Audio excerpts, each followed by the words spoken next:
My guest on this podcast is Amy Richardson, the property tax queen. Now, when it comes to tax, that's probably the last thing on our mind when we want to make money from property. However, in this podcast, we talk about some of the potential changes that are happening with this government that could completely wipe out some businesses, and also some of these tax avoidance schemes that have been running and operating over the last few years, how they could become a major problem for some property people, and various other aspects of saving money from property by setting up the business the right way. So let's get straight into the podcast. Yes, the UK is broken. The money has got to come from somewhere. Yeah. And the thing is, landlords, property investors, they're an easy target. Yes. Because property is a long game. It's an asset. You could have loads of property investments and not have a lot of cash flow. But you could have a lot of capital, equity sitting there. Let's think about this. Labour put Section 24 in place. My fear is that they try and impose that in limited companies. Yes. I think that would just be devastating if they do that. Do you think of how many people have got properties in their limited company? The sole reason really that they're putting the properties in limited company is because they can take the full cost of the mortgage off. Amy, this new government is going to completely destroy the buy-to-let market and tax property investors to death. Is that true? Yes. Okay. Let's elaborate. Yeah, so obviously we know that there's potential changes coming into play. One of the main ones that they announced was VAT on private school fees. So if you do have children within the private education sector, you will have to pay 20% VAT on those fees. HMRC have already issued anti-avoidance around it. So people who tried to prepay prior to this legislation, I think it was 29th of July this year, they'll still be caught out by it. So obviously they're attacking the slightly wealthier, maybe middle class, etc. there, but that's definitely going to impact a lot of people and potentially push some of those children back into the state system as well. So there's not just a monetary effect, but obviously different effects on families and generations as such like that as well. Because although the government was talking about before the election they're not going to increase taxes and stuff, they're talking about certain taxes. At the end of the day, the country's broke, it needs some money, they're going to definitely raise taxes, and property seems like an obvious and easy choice. We can't go anywhere, it's a solid asset. So how do you think the CGT is going to change and impact investors? So there's talks that, so CGT, capital gains tax, so this is the tax that you pay when you've sold a property at a profit. There's talks of that going in line with income tax rates. So income tax rates at the moment in the UK are 0% for anyone up to the personal allowance amount, 20%, then 40%, then 45%. So if you imagine the higher rate taxpayer at the moment, the most amount of capital gains tax they would pay on any property transaction sale is 24%. That may literally double, go up to 45%. Right. And depending on what other income they've got, that effective rate of tax could be even higher due to losing your personal allowance after £100,000 income. So the effects of that could be really, really dire for people who are in that situation. And I did a stat recently, one of our trainings I was looking at actually how many people earn over £100,000 a year, and it's actually quite small, it's only about 5%. But when we think about the context of property and for those that are building and growing business, actually 100,000 is very, very achievable. So to get pushed into that higher tax bracket is not that difficult to do if you haven't thought through and understood what you're doing and you're giving a significant chunk away in tax. So coming back to the CGT we're just talking about, so let's say somebody purchased a property at £100,000, and I say 10 years ago, and it's worth £200,000 today and they've decided to sell it. So there's a £100,000 gain. So what would it look like currently and what could it look like going forward in terms of the taxation on that? Yeah, so I guess let's keep it simple, not 𝗚𝗲𝗁 over here. They've got a £100,000 gain. As at today, ignoring the annual exemption, because it's rubbish now anyway, it's like £3,000. Yeah, because it used to be like 12,000-ish a year or something like that, and that's dropped right down now. It was halved and halved again. Yeah, it was 12,300, then it came down to 6,000, now it's 3,000. So let's say they make £100,000 after the annual exemption. That would be taxed, if they're a higher rate taxpayer, at 24%. And this is assuming it's an investment property, not a property that they live in. They would pay £24,000. Still a lot of money. Take the same scenario with these potential changes that are going into place. And let's say someone who is already a high rate taxpayer in their job, they're earning 50, 60k doing their day job, and they sell an investment property, that £100,000 would be taxed at 40%. So they would be giving £40,000 away to the taxman, and potentially more depending on where they sit in the system. Yes. So yeah, at least 15, 20 grand more just from one potential legislative change. Yeah. And I think going back to the point of, yes, the UK is broken. The money has got to come from somewhere. Yeah. And the thing is, landlords, property investors, they're an easy target. Yes. Because property is a long game. It's an asset. You could have loads of property investments and not have a lot of cash flow.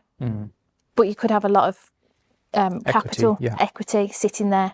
Yeah. So that can really impact you those sometimes guys. meet property investors who've been in the business a long time, and they're asset rich but cash poor. Yeah. So they don't have a lot of liquidity around them, but they've got a substantial amount of equity they've built over time. And they've worked hard to build that. It hasn't just happened overnight.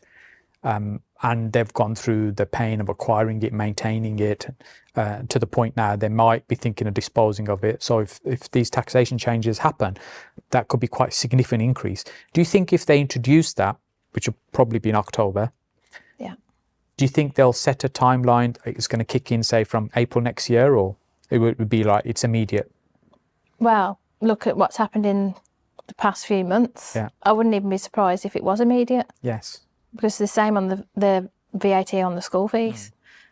The quicker they can get that money in, the better. Yes. Yeah, I was thinking if they do delay this, and let's say they start it the next tax year, then there's probably a risk of a lot of landlords just dumping property and wanting to get out fast between now and March. Yeah. So they're not having to move into the higher CGT. Those were thinking about selling are now pushed to do it even sooner. Yeah. And that could cause a glut of properties coming onto the market. Yeah, and if you think about it, even with the recent CGT changes with the allowances, the fact that the allowances were going down dramatically, that forced some people to sell. Yes. So like, well, if I sell it now, if I sell it in this year, I still get my 12,000 tax free. Yeah, and if there's a couple, that's like £24,000 of tax they're saving had they done it immediately and reacted to that situation. Yeah. It's not a great place to be, and it's almost like the environment is being created and set up to work against property investors. But that isn't necessarily the case. It's how do we navigate that and make the most of the way the businesses are set up. We'll talk about that in a moment. What other things do you think the government might do with regards to property investors? Do you think Section 24 could get reversed and help out landlords? I mean, let's think about this. Labour put Section 24 in place. Yeah. So if anything, they'd probably try and make it worse. Yes. I can't see that ever being reformed or anything like that. The nail is in the coffin for that one now. My fear is that they try and impose that in limited companies. Companies, yes. I think that would just be devastating if they do that. Do you think of how many people have got properties in their limited company? The sole reason really that they're putting the properties in limited company is because they can take the full cost of the mortgage off. Yes. So they'll pay less tax. Yes. If that is then withdrawn, what's the actual attraction? Because you've got, company, you've got accounts, you've got tax returns, you've got a whole other world to deal with. And then it'd be like, okay, so should we have bought it in our own name? And, you'll have that kind of confusion. I think it will also lead to people questioning whether they even should be doing this. Yeah. So people have decided to stop buying property in their personal name because the taxation is so high that actually buying in the company is the only really way to do that. And if the same rules are then applied to companies, well, it's just not viable for some people to be landlords. And if those landlords start disposing of their properties, well, now we've got another huge problem because already a huge shortage of rental property and rents are very high because there's a shortage as well. Yeah, exactly. So they're making the problem worse. Yeah. But then I always think, is some of it deliberate? Like, do they want this to happen? Because on the other side of things, we've seen banks buying up property, businesses buying up property. Like, you know, is there almost like a hidden agenda to that side of things? Yeah, I subscribe to that. I agree. I think there is an intention for the government to push for large organisations to be the landlords, not Bob and Sarah with 2 properties. They rather have these big, huge companies that are landlords, and it's run in a more corporate way. Yeah. And so rather than just deciding overnight that's what's happening, they're starting to make it very more difficult and uncomfortable to be a small landlord. You've heard the phrase, your network is your net worth, and you'll also hear it in this particular podcast as well. That's because people in property recognize the importance of being connected with other people. Property is a people business, and that's the reason I've been running a networking event for over a decade now. Each and every month we bring like-minded people together, an opportunity for you to come along and meet some of those people and also learn from other people on the stage, learn from myself as well. So make sure you book on to the next meeting. We're on the 3rd Tuesday of every month in Birmingham. Now let's get back to the podcast. It's very, very hard now for someone who's, say, 4 to 6 properties. Back in the day, that would have been their only income. Absolutely fine. They could live off it, have that freedom from property. Yes. But now it's very difficult to do that. Again, probably going back to the asset rich, cash poor, but even more so now, it's becoming less financially viable. Hence why we're seeing more people dispose, or, you know, some people will choose to hang on, but then they're kind of having to front the cash flow side of it. So the repairs, the maintenance, anything that needs doing on those properties, they're actually coming out of people's back pockets from other means. Yeah, and not all property is leveraged, so there isn't necessarily debt on all property. No. There's I think I read a stat about 35% of buy-to-let investment has no debt on it, so it's unencumbered, and that's just the way some people choose to invest. But often that's more about parking cash for investment rather than building it as an investment business where you're leveraging with debt. Yeah, I mean, there's 2 types of investors really. A passive investor that might do something like that. If you've got an individual that wants to grow and scale a property business, then no doubt they'll be using finance to do that. Yes. So they will be probably quite highly leveraged, and then also sensitive to the interest rates. Yes. Which again, I've seen people drop out of the market because of that increase. Yes. Yeah, I saw that with some HMO investors. We picked up a few HMO properties over the last couple of years where investors were in so much pain because their interest rate they were paying on it was so high. They hadn't ever envisaged it going to that point, and they were just losing money hand over fist how to get out. Yeah. So let's talk about then when people are thinking about property investment, because there's still huge opportunities in property and there'll be new opportunities that'll come along. We're just going through that evolve period at the moment. What is it that you see as mistakes that people make when they get started in terms of how they're setting up the business and taxation? Because often tax is the last thing that people are thinking about when they're starting. Yeah, they just want to make money, right? But they don't want to pay any tax. Yes. But in order or they think that's going to be something for later. Yeah. Number one mistake is they're in the wrong tax structure. So a simple one of this is somebody who has purchased in their own name and not even thought about a company. Yes. Because they've been living under a rock and don't know. Yeah. You should buy a property in a limited company if you've got no other income. That's a common one, but becoming less common as time goes on, because it's pretty much the norm now to buy in a company. What I see other people do is they'll set up the company, they'll set it up themselves, but they haven't set it up with future intentions. So in terms of like how the shareholding's been set up, or SIC codes. Oh yeah, SIC codes, incorrect. Yes. A lot of the time they'll go to a lender, the lender will come back, you've got the wrong SIC code on there, then I have to change it to what it should be. You know, this is the point where they're knocking on my door saying, can you help me? Because I can't get finance. The problem. Yeah, I can't get finance. Can you help me? Well, actually, let's look at the scenario. What is the problem? You know, wrong SIC code, not on as a director. You've set up the shares incorrectly, or whatever it might be. Or like a bit more technical is that they could have benefited from a group structure, but they haven't got that in place. Yeah. Or they've taken everything out as dividends and paid a load of tax on it and then bought a property. those are the main things that I see people make mistakes with. And often they'll come to you once it's already happened. Ideally, they should be thinking about these things before they get to that point, so avoid the problem in the first place. Yeah. But even in that situation, things are salvageable. You can often fix it. It's just a case of what cost it's going to incur, or what tax they're going to now have to deal with to possibly restructure. Yeah, so if you started a group from day one and you had a holding company, property investment company and a property development company, technically you wouldn't need HMRC clearance. So that's my fee saved. Yes. Yeah. In that sense, the tax advice. Because you're not setting up anything unusual there. Essentially what you've got a company that owns the property. Yeah. You've got a company that, say, construction development. You might even have, say, a lettings business, which is a service business in the middle. They're three separate type of companies, but they're all owned by one parent company, which you own. Yes. And so that's the group structure we're talking about. And something like that doesn't require consent from HMRC to set that up. You're not kind of avoiding tax or anything. You're just setting them in an efficient way. Yeah, that's from day dot. So you wouldn't technically need HMRC clearance. You could apply for it if you wanted to, but there's no like statutory application needed. If you kind of leave it and you start your property businesses, it's going pretty well, you're sitting there thinking there's got to be a way for me to pay less tax. Yes. And you speak to someone like me and I say, oh, okay, we need a group structure.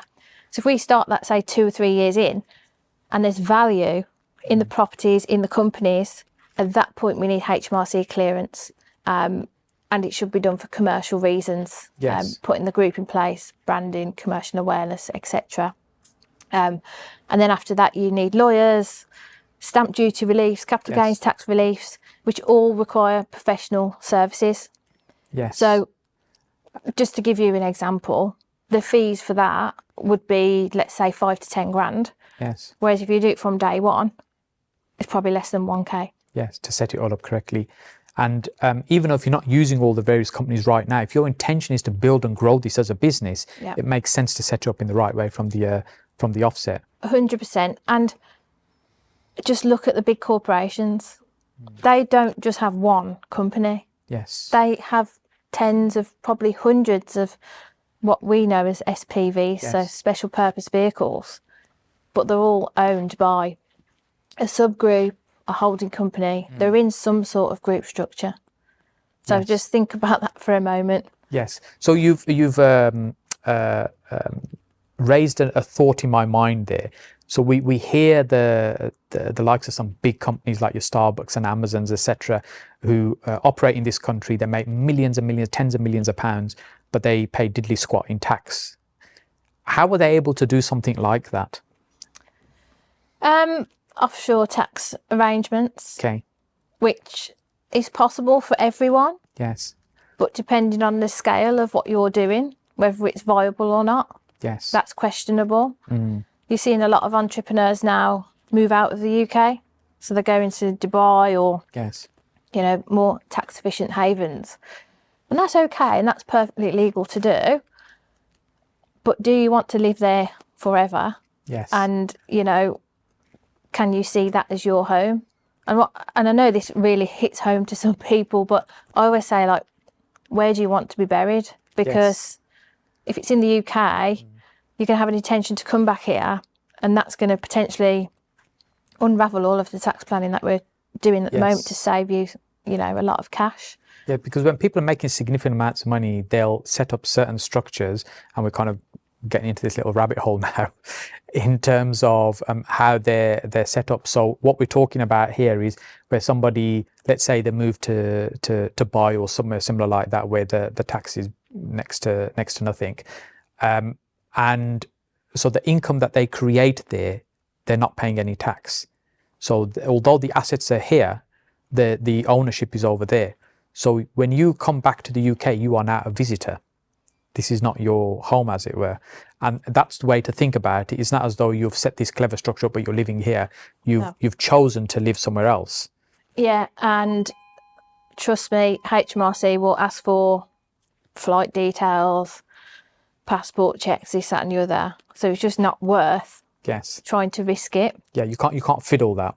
No. Yes. So I think it's fine. Like, if that's the right decision for you and your family, great, go and do that. But a lot of people that I speak to, they want to have the cake and eat it. You know, you could risk it for a chocolate biscuit as such, but is it worth it? Yes. Probably not. And right now, HMRC are employing 5,000 people. Wow. Solely for tax investigations. Wow. So they are going to hit it hard. Yes. So they're going to pursue whatever they can in terms of to try and collect tax. And unfortunately, property people, as we said earlier, are a category of people that have nowhere to go because it's asset-based business. Yeah, and unfortunately for property people, there's Spotlight 62 that came out last year because of the tax avoidance schemes. So Section 24, obviously we know is an issue, people with mortgages on properties in their own names. So a couple of schemes were around in the industry that some people, well, a lot of people took on. Yes. And they were exposed. So just talk through for those that may be watching, listening, that don't quite understand what you mean by that. This is the process where somebody had property in their personal name. Yes. And we were talking about Section 24 meant that they can't now offset their mortgage interest. So they were probably losing significant amounts of money. Whereas if the property was owned in a company, that wouldn't apply, as we talked about before. And then this was a process to move the property across. Because ordinarily, if you were just to do a transfer, well, that would be a sale. So you'd have capital gains tax to pay, you'd have stamp duty to pay on the purchase side as well. There might be finance that needs to be reorganised and redone. So what did a process like that look like that HMRC have now said, we're not really sure we're happy with that? I mean, the actual tax avoidance scheme was quite dirty, to be honest. Involved bridging loans, director loans. Yes. I won't get into the technicalities of it. But effectively, the planning that happened didn't work legally. So the ultimate aim was to get the property from personal ownership into a limited company, sometimes via a partnership. Yes. Sometimes not. And achieve those tax savings. It's the way that that scheme worked that seemed to benefit the client, but in the eyes of HMRC and potentially even the law, doesn't work. Yes. And would be unwound. So what I'm trying to say is that HMRC have got eyes on landlords. Yes. So for, and there is incorporation relief that is available. There is a legal way to do an incorporation, absolutely. If you have a property business, an actual business, then the chances of you getting incorporation relief from HMRC are a lot higher. Yes, so when we talk about an actual business, that's not passive investment. Exactly.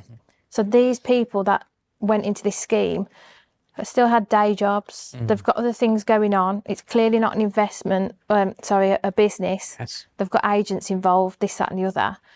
If you're a legitimate landlord, you've got a property business, you do that full time, you tick all the boxes on the legislation, then that's fine. But this particular type of planning was more for the other types of people that thought, okay, I just want to pay a little bit less tax. But they're working their way through. They're registered now, HMRC are. I've had people come to me saying, can you help me?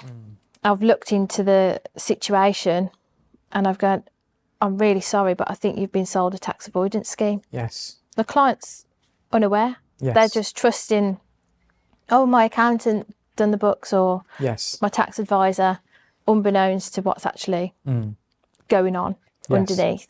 And as a client that employs a professional, it's important to understand what you're doing and what you're signing up to.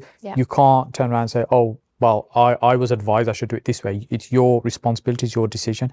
Hence the importance of getting the right advice at the beginning and making sure you understand what you're doing.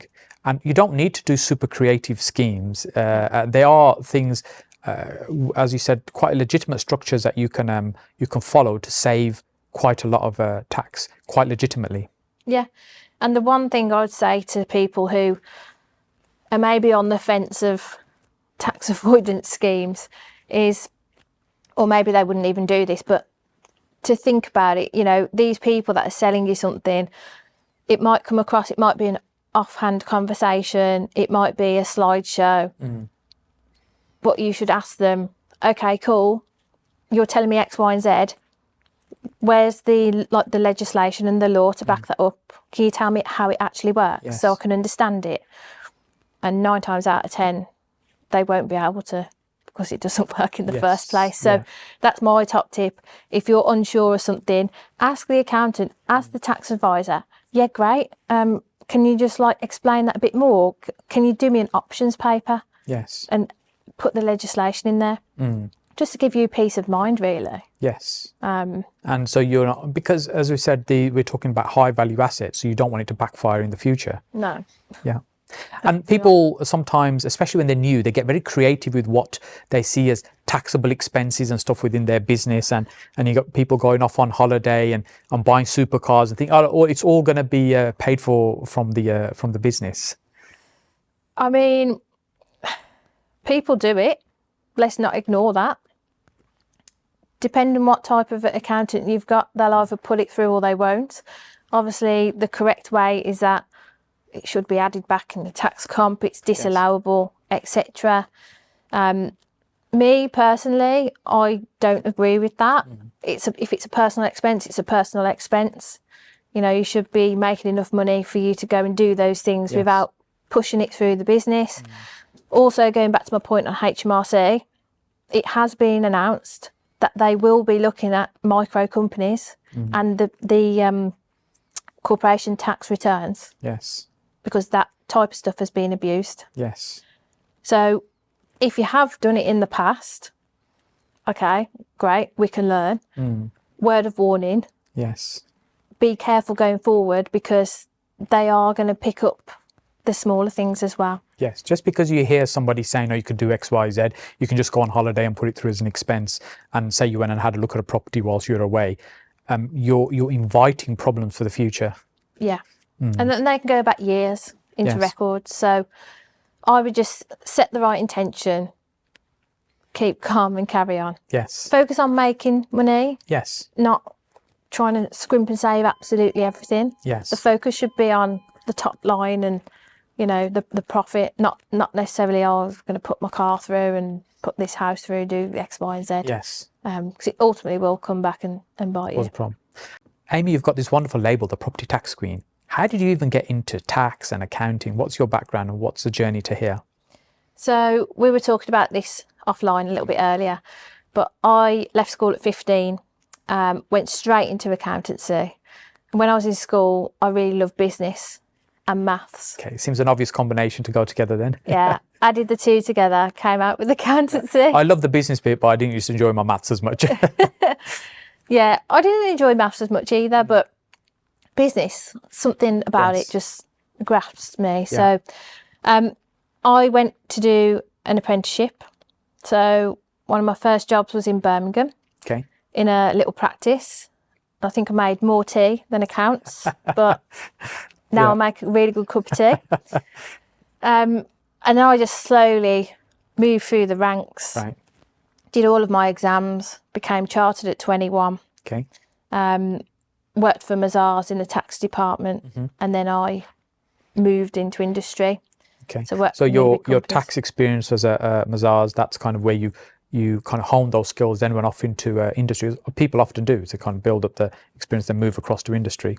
Yeah. So practice into industry, worked for Jaguar Land Rover, Rolls-Royce, some of the big brands out there. Yes. Nice company cars. Yeah, still have to pay for them. Yeah.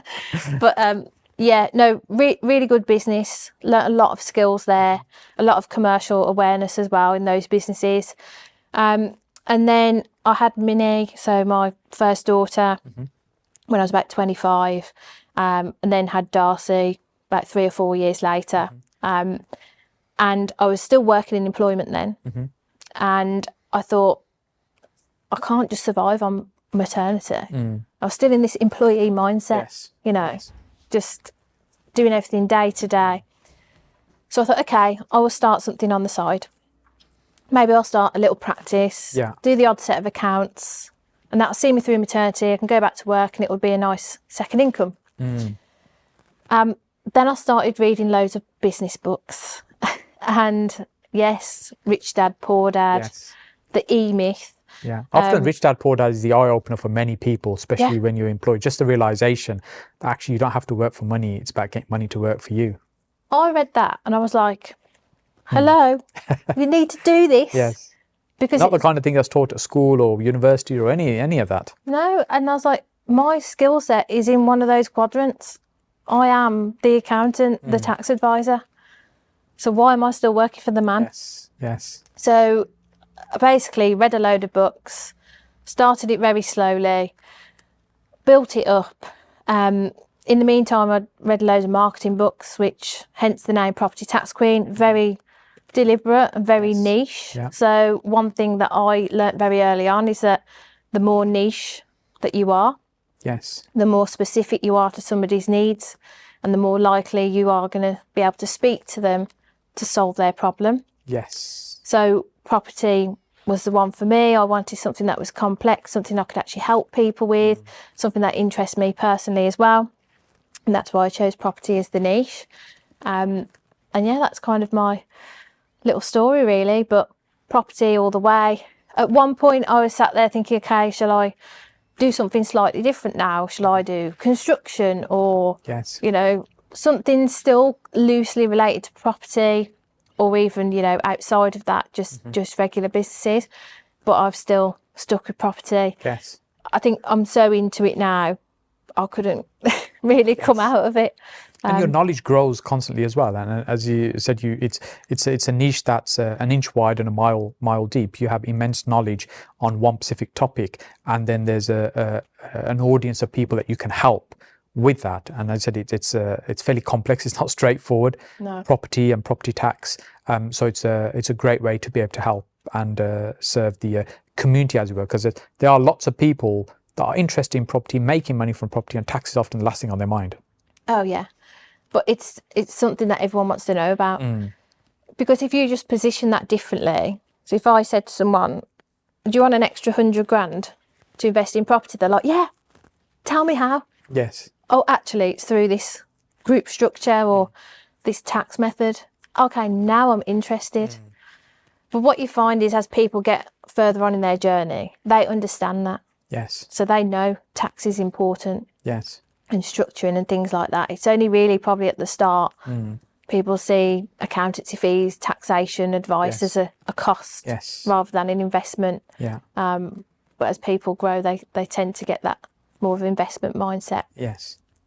And over the, as I said, we're going through some change period right now in the country. How do you think things are going to be panning out over the next, say, 5 years or so, or maybe 10 years from now? How do you think property as a business could be different than what it is now? What's your kind of a gut feeling? What's your crystal ball saying? Crystal ball says be resilient and then you will prosper. I think that's really powerful, because one of the things I learned quite early in property was your only certainty is constant change. Yeah. And it seems a bit weird just saying that, but really what you can be certain of is you're constantly going to have to evolve and adapt in property, because things are constantly being thrown at you. You have to learn how to navigate them, move around slightly to really avoid getting hit, because there is a process of the pendulum going backwards and forwards, and it will knock some people off and they're no longer around in property. But those that understand and navigate continue to grow. Well, let's just look at the interest rates, for example. So many people came into the market when the interest rates were like 2%, 1%, whatever. If they didn't have the mindset of the longevity of property, they're probably already sold up and they're on the way. Yes. Whereas if they had the mindset of, I'm going to ride this wave, then they will become wealthy in 10, 20 years' time. Yes. So my biggest advice to anybody is just to persevere and see it through. Obviously, yes, if something's definitely not financially viable and you've stress tested everything and it still doesn't work, yes, then go. Fine. Yeah. But don't just do it on a hop and a whim, because things change all the time. You know, we've had it with the government before. Oh, we're bringing in this change. Oh, no, we're not. We change our minds. Yes. Or, you know, it's constantly going to change. So you have to be comfortable with being uncomfortable. Yes. Yeah, I think that's a nice way That is definitely a nice way to put it. And when people are approaching you about they're looking to get started, some people have little or no money, some people might have some money, and people might have a significant amount of money, maybe from an exit from a business or something. In terms of their route to market, how they get set up as a business, any thoughts and advice on what you would suggest to people in those categories? Yes, start with the end in mind. So any great accountant or great tax advisor, their number one question shouldn't really be around tax. It should be about you and what you want to achieve, because only with that can we reverse engineer it into something that works for you. Yes. And I think that's really, really important. So if you have someone who wants to create family wealth, generational wealth, and they've already got businesses and they've got lots of different things going on, they might be better off with a family investment company, for example. Whereas if you've got a newbie who is really, really ambitious, has got a sourcing business, wants to do buy-to-lets or, you know, whatever it is, they might be better off with a group structure. So it's all about understanding the client and what they actually want. And I love asking them the question, like, why property? Like, why don't you go and do something else? Why don't go and buy a business or crypto, or maybe not crypto, but, you know, property and crypto. That's another discussion for another time. But yeah, understanding why, like, what's that person really doing it for? Because I think the reasons why you do something will dictate the outcome. And when someone's setting up a company for the beginning, when they're just getting started, because I'll often get messages said, I've got my company set up, I'm ready to go, I'm doing X, Y, Z. Why is it a bad idea to do multiple things in one company? Like, for example, buy a buy-to-let in that company, have a rent-to-rent business going on in that company as well, a bit of sourcing, all happening within that same company. Risk. Something goes wrong with rent-to-rent, for example, litigation issues, so legal issues, that property that you own, that you've worked really, really hard for, is at risk of being lost. So hence again why you would have a certain type of structure in place. And actually that should be the number one reason, is that risk mitigation. So you're, by separating out the activities, so for example, your rent-to-rent could be considered high risk and your buy-to-let is very low risk, but putting the two together is not a great thing to be doing, because you're then spreading out that risk. So if the high risk business has an issue, it's going to affect the other property. By separating all these things out and ring fencing them, you're protecting the individual activities you're doing. And also, you know, if the plan is to grow and scale, then you're not just going to want one buy-to-let. You're not just going to want to cap off the rent-to-rent business or the sourcing business or whatever it is.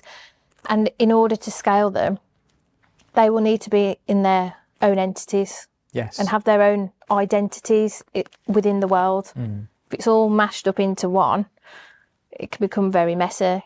And from a tax point of view as well, in terms of what services and what you can offset where, and reliefs, VAT, especially with rent-to-rent, absolute nightmare. So it's just better to separate them out and think, well, okay, I've got 3 companies. Yes, that's going to cost me X, Y, and Z in the first couple of years. But actually, is it worth, like, risking the buy-to-let, or, you know, all the equity that I've got in that, etc.? Obviously, it's not. So it should be something that people think about, definitely. You mentioned the V word, VAT.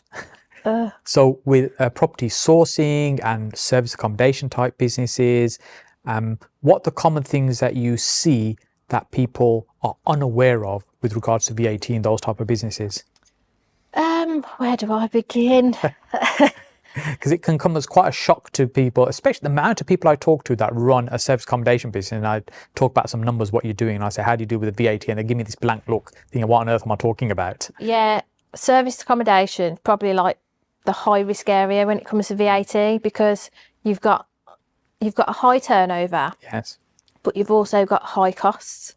But the costs within a service accommodation business are not VAT deductible or allowable, because you're paying rent to a landlord, so it's VAT exempt. So your turnover could be really, really high. Even with, like, say, like 5 units, you're approaching the VAT threshold. But your profit, your margin is low. Yes. Because let's say you rent out an Airbnb for £2,000, but your rent to the landlord is 1,500. Yes. So really, cash in the bank, you've got 500 quid.